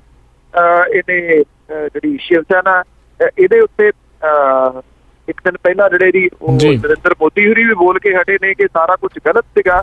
ਪਰ ਇਹ ਹੈ ਕਿ ਭਾਰਤੀ ਜਨਤਾ ਪਾਰਟੀ ਦੀ ਸ਼ਿਵ ਸੈਨਾ ਦੇ ਨਾਲ ਭਾਈਵਾਲੀ ਵਾਲੀ ਤਾਂ ਸਰਕਾਰ ਹੈ ਜੀ ਔਰ ਉਦੋਂ ਆਮ ਆਦਮੀ ਪਾਰਟੀ ਦੀ ਸਰਕਾਰ ਜਿਹੜੀ ਦਿੱਲੀ ਦੇ ਵਿੱਚ ਉਹਨੇ ਕਿਹਾ ਸੀਗਾ ਕਿ ਇਉਂ ਗੁਲਾਮ ਅਲੀ ਨੂੰ ਇੱਥੋਂ ਮੁਲਕ ਦੇ ਵਿੱਚੋਂ ਬਾਹਰ ਭੇਜਣਾ ਜਾਂ ਉਹਦੇ ਸ਼ੋਅ ਕੈਂਸਲ ਕਰਾਉਣੇ ਗਲਤ ਨੇ ਔਰ ਉਹਨਾਂ ਨੇ ਕਿਹਾ ਸੀਗਾ ਅਸੀਂ ਸ਼ੋਅ ਜਿਹੜੇ ਆ ਉਹ ਕਰਵਾਵਾਂਗੇ। ਉਹਨੇ ਪਤਾ ਲੱਗਾ ਜੀ ਕਿ ਜਿਹੜੇ ਦਿੱਲੀ ਦੀ ਸਰਕਾਰ ਜਿਹੜੀ ਆ ਜੀ ਉਹਦੇ ਵੱਲੋਂ ਗੁਲਾਮ ਅਲੀ ਹੋਰਾਂ ਦੇ ਸ਼ੋਅ ਜਿਹੜੇ ਨੇ ਇੱਥੇ ਦਿੱਲੀ ਦੇ ਵਿੱਚ ਕਰਵਾਏ ਜਿਹੜਾ ਜੀ ਉਹ ਜਾ ਰਹੇ ਨੇ। ਆਮ ਆਦਮੀ ਪਾਰਟੀ ਦੇ ਆਗੂ ਸੰਜੇ ਸਿੰਘ ਨੇ ਕਿਹਾ ਕਿ ਜੇ ਲੋੜ ਪਈ ਤਾਂ ਆਮ ਆਦਮੀ ਪਾਰਟੀ ਆਪਣੇ ਵਰਕਰਾਂ ਦੀ ਫੌਜ ਅਗਲੇ ਮਹੀਨੇ ਹੋਣ ਵਾਲੇ ਜਿਹੜੇ ਪ੍ਰੋਗਰਾਮ ਦੇ ਦੌਰਾਨ ਤਾਇਨਾਤ ਕਰੂਗੀ। ਉਹਦਾ ਰੀਜ਼ਨ ਇਹ ਆ ਕਿ ਸ਼ਿਵ ਸੈਨਾ ਨੇ ਇਹ ਸਿੱਧਾ ਚੈਲੰਜ ਜਿਹੜਾ ਜੀ ਉਹ ਆਮ ਆਦਮੀ ਪਾਰਟੀ ਨੂੰ ਕਰਤਾ ਕਿ ਤੁਸੀਂ ਫਿਰ ਸ਼ੋਅ ਜਿਹੜੇ ਦਿੱਲੀ ਦੇ ਵਿੱਚ ਕਰਾ ਕੇ ਦਿਖਾਓ ਤੇ ਅਸੀਂ ਰੋਕ ਕੇ ਦਿਖਾਵਾਂਗੇ। ਸੰਜੇ ਸਿੰਘ ਨੇ ਇਹ ਕਿਹਾ ਕਿ ਤੁਸੀਂ ਉੱਥੇ ਆਉਣਾ ਤੇ ਅਸੀਂ ਤੁਹਾਨੂੰ ਜਿਹੜਾ ਜੀ ਉਹ ਰੋਕ ਕੇ ਦਿਖਾਵਾਂਗੇ। ਸ਼ਿਵ ਸੈਨਾ ਦੇ ਨਾਲ ਸਿੱਧੀ ਜਿਹੜੀ ਟੱਕਰ ਹੈ ਉਹ ਆਮ ਆਦਮੀ ਪਾਰਟੀ ਦੀ ਦਿੱਲੀ ਦੇ ਵਿੱਚ ਜਿਹੜੇ ਜੀ ਉਹ ਹੋਣ ਦੇ ਆਸਾਰ ਜਿਹੜੇ ਬਣ ਗਏ ਨੇ। ਪਰ ਆਮ ਆਦਮੀ ਪਾਰਟੀ ਨੇ ਇਹ ਗੱਲ ਆਖੀ ਹੈ ਕਿ ਅਸੀਂ ਕਿਸੇ ਵੀ ਹਾਲਤ ਦੇ ਵਿੱਚ ਜਿਹੜੇ ਆ ਜੀ ਉਹ ਗੁਲਾਮ ਅਲੀ ਹੋਰਾਂ ਦੇ ਜਿਹੜੇ ਸ਼ੋਅ ਆ ਉਹ ਕਰਵਾ ਕੇ ਤੁਹਾਨੂੰ ਦਿੱਲੀ ਦੇ ਵਿੱਚ ਦਿਖਾਵਾਂਗੇ। ਉਹਦਾ ਰੀਜ਼ਨ ਉਹਨਾਂ ਨੇ ਦੱਸਿਆ ਕਿ ਕਲਾਕਾਰ ਜਿਹੜੇ ਹੁੰਦੇ ਨੇ ਉਹਨਾਂ ਦਾ ਕੋਈ ਮੁਲਕ ਜਾਂ ਕੋਈ ਧਰਮ ਨਹੀਂ ਹੁੰਦਾ, ਉਹ ਸਾਰਿਆਂ ਦੇ ਸਾਂਝੇ ਹੁੰਦੇ ਨੇ ਤੇ ਸ਼ਿਵ ਸੈਨਾ ਦੇ ਵੱਲੋਂ ਗੁਲਾਮ ਅਲੀ ਦੇ ਸ਼ੋਅ ਨੂੰ ਰੋਕਣਾ ਗਲਤ ਸੀ। ਜੀ ਜੀ ਬਿਲਕੁਲ। ਅਤੇ ਤੁਸੀਂ ਇਸ ਟਾਈਮ ਪੰਨੂ ਜੀ ਕੈਨੇਡਾ ਦੇ ਵਿੱਚ ਹੋ, ਸੋ ਕੈਨੇਡਾ ਦਾ ਜਿਹੜਾ ਇਲੈਕਸ਼ਨ ਆ ਉਹ ਸਮਾਂ ਆਇਆ ਆ, ਸੋ ਕੀ ਜਾਇਜ਼ਾ ਤੁਸੀਂ ਲਿਆ ਆ ਤੇ ਕਿਹਦੀ ਹਵਾ ਵਗ ਰਹੀ ਆ ਉੱਥੇ? ਦੇਖੋ ਜਿਹੜੀ ਐਡਵਾਂਸ ਪੋਲਿੰਗ ਬੜੀ ਹੋਈ ਹੈ ਜੀ ਇਸ ਵਾਰੀ ਜੀ, ਹੈਰਾਨਗੀ ਵਾਲੀ ਜਿਹੜੀ ਗੱਲ ਆ, ਬਹੁਤ ਵੱਡੇ ਪੱਧਰ ਦੇ ਉੱਤੇ ਐਡਵਾਂਸ ਪੋਲਿੰਗ ਜਿਹੜੀ ਹੋਈ ਹੈ। ਜਦੋਂ ਲੋਕ ਵੱਡੀ ਗਿਣਤੀ ਦੇ ਵਿੱਚ ਨਿਕਲਦੇ ਨੇ ਤੇ ਦੋ ਚੀਜ਼ਾਂ ਦੇ ਵਾਸਤੇ ਉਹ ਨਿਕਲਦੇ ਨੇ ਕਿ ਇੱਕ ਤਾਂ ਜਾਂ ਤਾਂ ਇਹ ਹੈ ਕਿ ਸਰਕਾਰ ਨੇ ਕੰਮ ਬਹੁਤ ਵਧੀਆ ਕੀਤੇ ਨੇ ਤੇ ਉਹ ਪਿੱਠ ਥਾਪੜਨ ਦੇ ਵਾਸਤੇ ਨਿਕਲਦੇ ਨੇ ਤੇ ਜਾਂ ਫਿਰ ਚੇਂਜ ਦੇ ਵਾਸਤੇ ਨਿਕਲਦੇ ਨੇ। ਜੀ ਜਿਹੜੀ ਕੰਜ਼ਰਵੇਟਿਵ ਦੀ ਇੱਥੇ ਸਰਕਾਰ ਹੈ ਜੀ, ਉਹਦੀ ਐਂਟੀ ਇਨਕੰਬੈਂਸੀ ਬਹੁਤ ਜ਼ਿਆਦੀ ਹੈ ਜੀ ਕਿਉਂਕਿ ਜਿਹੜੇ ਇਹ ਕੰਜ਼ਰਵੇਟਿਵ ਵਾਲੇ ਨੇ ਜੀ, ਇਹ ਅਸਲ ਦੇ ਵਿੱਚ ਰਿਫਾਰਮ ਪਾਰਟੀ ਜਿਹੜੀ ਇੱਕ ਵਾਰੀ ਆਈ ਸੀ, ਇਹ ਉਹੀ ਨੇ ਜੀ ਜੀ ਜੀ ਲੋਕਾਂ ਦੀਆਂ ਨਾਸਾਂ ਦੇ ਵਿੱਚੋਂ ਧੂਆਂ ਜਿਹੜਾ ਨਾ ਜੀ ਉਹ ਕੱਢ ਦਿੱਤਾ ਪਿਛਲੀਆਂ ਆਪਣੀਆਂ 2 ਟਰਮ ਜਿਹੜੀਆਂ ਨੇ ਉਹਦੇ ਅਨੁਸਾਰ। ਜੀ ਸੋ ਲੱਗਦਾ ਹੈ ਉਹ ਆਦੀ ਕਿ ਜਿਹੜੀ ਕੰਜ਼ਰਵੇਟਿਵ ਪਾਰਟੀ ਦੀ ਸਰਕਾਰ ਹੈ ਉਹ ਤਕਰੀਬਨ ਜਾ ਰਹੀ ਹੈ। ਜੀ ਹਾਲਾਂਕਿ ਜੀ ਪਹਿਲਾਂ ਜਿਹੜੀ ਹੈ ਜੀ ਉਹ ਐਨਡੀਪੀ ਉਹ ਕਾਫੀ ਅੱਗੇ ਚੱਲ ਰਹੀ ਸੀ, ਔਰ ਐਨਡੀਪੀ ਹੁਣ ਜਿਹੜੀ ਤੀਜੇ ਨੰਬਰ ਦੇ ਉੱਤੇ ਚੱਲ ਰਹੀ ਹੈ। ਉਹ ਵੀ ਜਿਹੜੇ ਨਾ ਇੱਥੇ ਜਿਹੜੇ ਚੋਣ ਸਰਵੇਖਣ ਆਉਂਦੇ ਨੇ ਉਹਨਾਂ ਦੇ ਅਨੁਸਾਰ ਜੀ ਚੋਣ ਸਰਵੇਖਣਾਂ ਦੇ ਉੱਤੇ ਜੇ ਬਹੁਤਾ ਜਿਹੜਾ ਨਾ ਜੀ ਉਹ ਯਕੀਨ ਨਾ ਹੀ ਕੀਤਾ ਜਾਵੇ ਤਾਂ ਠੀਕ ਹੈ, ਕਿਉਂਕਿ ਕੁਝ ਲੋਕਾਂ ਦੇ ਉੱਤੇ ਕੀਤੇ ਗਏ ਚੋਣ ਸਰਵੇਖਣ ਜਿਹੜੇ ਉਹ ਹੁੰਦੇ ਨੇ। ਬਾਕੀ 19 ਤਰੀਕ ਨੂੰ ਜਿਹੜੀਆਂ ਦੀ ਵੋਟਾਂ ਪੈਣੀਆਂ ਨੇ ਔਰ ਰਾਤ ਨੂੰ ਨਤੀਜੇ ਜਿਹੜੇ ਨੇ ਜੀ ਉਹ ਆਉਣ ਲੱਗ ਜਾਣਗੇ। ਜਿਹੜੇ ਪੰਜਾਬੀ ਨੇ ਜਿਹੜੇ ਚੋਣਾਂ ਲੜ ਰਹੇ ਨੇ ਓਟਾਰੀਓ ਦੇ ਵਿੱਚ ਜਾਂ ਬ੍ਰਿਟਿਸ਼ ਕੋਲੰਬੀਆ ਦੇ ਵਿੱਚ, ਮੈਂ ਬ੍ਰਿਟਿਸ਼ ਕੋਲੰਬੀਆ ਵਾਲੀ ਸਾਈਡ ਤੇ ਨਹੀਂ ਗਿਆ, ਇੱਥੋਂ ਜਿੱਥੇ ਜਿੱਥੇ ਪੰਜਾਬੀ ਚੋਣਾਂ ਲੜ ਰਹੇ ਨੇ ਉੱਥੇ ਉੱਥੇ ਫਿਰ ਪੰਜਾਬੀ ਮਾਹੌਲ ਵੀ ਜਿਹੜਾ ਨਾ ਜੀ ਜਦੋਂ ਹਨੇਰਾ ਹੁੰਦਾ ਉਹ ਦੇਖਣ ਨੂੰ ਮਿਲ ਜਾਂਦਾ। ਜੀ ਜੀ ਜੀ ਤੇ ਸਰੋਤਿਓ, ਇਹ ਸੀਗੀਆਂ ਸਾਡੀਆਂ ਕੁਝ ਖਬਰਾਂ ਜਿਨ੍ਹਾਂ ਬਾਰੇ ਸਾਨੂੰ ਇਹ ਜਾਣਕਾਰੀ ਦੇ ਰਹੇ ਸੀਗੇ ਬਲਤੇਜ ਪੰਨੂ ਜੀ। ਤੇ ਪੰਨੂ ਜੀ, ਜਾਣ ਤੋਂ ਪਹਿਲਾਂ ਅੱਜਨਾਮਾ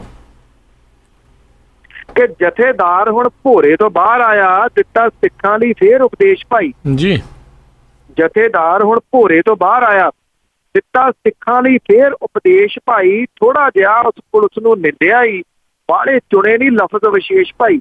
ਜੀ ਬਾਕੀ ਕੁੱਲ ਰਹੀ ਉਦਾਂ ਦੀ ਬੋਲ ਬਾਣੀ, ਸੁਣਦੀ ਹੁੰਦੀ ਹੈ ਜਿਹੜੀ ਹਮੇਸ਼ ਭਾਈ। ਉਹਨਾਂ ਵੱਲ ਨੂੰ ਪਹੁੰਚਦੀ ਕਰਨ ਲੱਗਾ ਜਿਹੜੇ ਭੜਕ ਰਹੇ ਦੇਸ਼ ਵਿਦੇਸ਼ ਭਾਈ। ਜੀ ਪੜ੍ਹਦੇ ਸਾਰ ਬਿਆਨ ਫਿਰ ਲੋਕ ਕਹਿੰਦੇ ਜਥੇਦਾਰ ਨੂੰ ਕਾਹਦਾ ਧਿਆਨ ਆਇਆ। ਜੀ ਪੜ੍ਹਦੇ ਸਾਰ ਬਿਆਨ ਫਿਰ ਲੋਕ ਕਹਿੰਦੇ ਜਥੇਦਾਰ ਨੂੰ ਕਾਹਦਾ ਧਿਆਨ ਆਇਆ ਹੈ। ਲਿਖ ਕੇ ਕਿਸੇ ਨੇ ਪੜ੍ਹਨ ਨੂੰ ਕਿਹਾ ਹੋਣਾ ਜਥੇਦਾਰ ਦਾ ਜਿਹੜਾ ਬਿਆਨ ਹੈ। ਬਿਲਕੁਲ ਜੀ, ਬਹੁਤ ਬਹੁਤ ਧੰਨਵਾਦ ਬਲਤੇਜ ਪੰਨੂ ਜੀ, ਤੁਸੀਂ ਸਾਡੇ ਨਾਲ ਜੁੜੇ, ਆ ਕੇ ਇਹਨਾਂ ਖਬਰਾਂ ਬਾਰੇ ਜਿਹੜੀ ਜਾਣਕਾਰੀ ਦਿੱਤੀ। ਅਗਲੇ ਬੁਲੇਟਿਨ ਤੱਕ ਲਈ ਤੁਹਾਡਾ ਬਹੁਤ ਬਹੁਤ ਧੰਨਵਾਦ, ਬਹੁਤ ਮਿਹਰਬਾਨੀ। ਸਤਿ ਸ੍ਰੀ ਅਕਾਲ। Thank you. ਸੋ ਤੇ ਇੱਥੇ ਹੀ ਸਾਡਾ ਅੱਜ ਦਾ ਇਹ ਪ੍ਰੋਗਰਾਮ ਆ ਉਹ ਹੁਣ ਸਮਾਪਤ ਹੁੰਦਾ ਆ। ਸੋ ਇੱਥੇ ਹੀ ਹੁਣ ਮੈਨੂੰ ਰਾਜਕਨਵੀਰ ਸਿੰਘ ਨੂੰ ਇਜਾਜ਼ਤ ਦਿਓ। ਮੇਰੇ ਵੱਲੋਂ ਵੀ ਆਪ ਸਭ ਨੂੰ ਬਹੁਤ ਪਿਆਰ ਸਤਿਕਾਰ ਸਹਿਤ ਦੋਨੋਂ ਅੱਜ ਜੋੜ ਕੇ ਨਿੱਘੀ ਜਿਹੀ ਸਤਿ ਸ੍ਰੀ ਅਕਾਲ। ਜਿਉਂਦੇ ਵਾਸਤੇ ਰਹੋ, ਹੱਸਦੇ ਖੇਲਦੇ ਰਹੋ ਤੇ ਸੁਣਦੇ ਰਹੋ ਜੀ ਪੰਜਾਬੀ ਰੇਡੀਓ USA।